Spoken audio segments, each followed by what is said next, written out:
Welcome back to The Explainer. Today, we are jumping right into a brilliantly simple, honestly, kind of ruthless metaphor for transformation. We're going to be looking at the raw mechanics of pressure, change, and creation. So let's just get right into it. Section 1, the blueprint of life, where we really need to fundamentally rethink our understanding of pressure.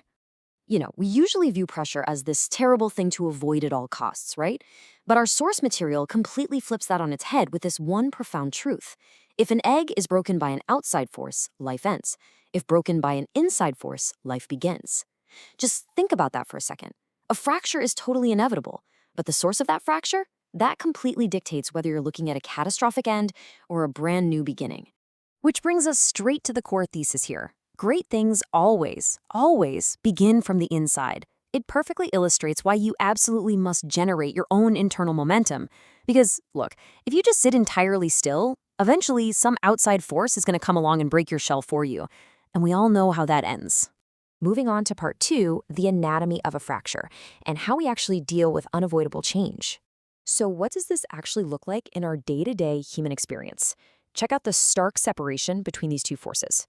Over on the left, you've got outside forces. Think a sudden crisis or someone else's agenda just being pushed onto you. Then on the right, you have inside forces. That's your curiosity, your courage, and honestly just a stubborn refusal to stay small. Now, the pressure exists in both scenarios, for sure. But where that pressure originates, that changes your reality entirely. When change is forced upon you from the outside, you fracture. You completely lose control of the situation.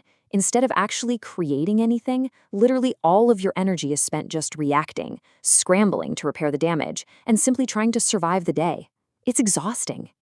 But let's flip the script. When you generate that pressure from within, tapping into that curiosity and courage we talked about, that exact same break becomes a directed, intentional creation. You aren't fracturing anymore, you're hatching. It launches something entirely alive and new into the world. It's a real game changer. All right, part 3, compliance versus commitment, where we get into the practical application of all this. Because this isn't just high-level philosophy, right? This maps directly to the real world across different domains. Let's look at leadership. An externally imposed change, that's just going to get you mere compliance. But internal drive, that builds actual deep-rooted commitment. Same thing with products. If you're building based on external trends, you're basically just a copycat. But internal insight leads to true innovation. And in life overall, relying on external forces keeps you stuck in that reactive survival load, whereas a life remade by your own internal decisions becomes infinitely sustainable. Which leads us to part 4, cultivating your internal pressure and how to actually generate this force yourself. So how do we actually stop reacting and start generating? Well, our source provides this really sharp checklist. First up, ask hard questions. Seriously, don't settle for the easy answers that just keep you stagnant. Second, you gotta learn fast and adapt. Third, and this one is absolutely massive, make decisions that hurt now so you can grow later. It's all about choosing that short-term discomfort for long-term expansion. And fourth, build habits that actually generate momentum. I actually want to pause on that last step for a second because there is a super vital distinction here. Notice the stark contrast between habits that generate momentum from the inside versus rules that just suffocate you from the outside. Blindly following rigid rules, that's just subjecting yourself to another outside force. True momentum only really happens when you internalize those behaviors. Finally, we arrive at part 5, broken or born, which is really about the ultimate choice we all have to make. As we wrap up this explainer, we have to face facts. The pressure is a guarantee. The break is absolutely coming. The only variable you actually control is where that force originates.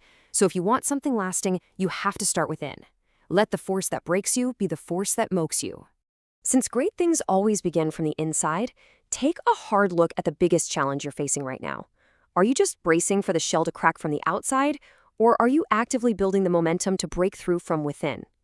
If the fracture is inevitable, the real question is, who is going to hold the hammer? Thanks for joining me on this explainer, and I'll catch you on the next one.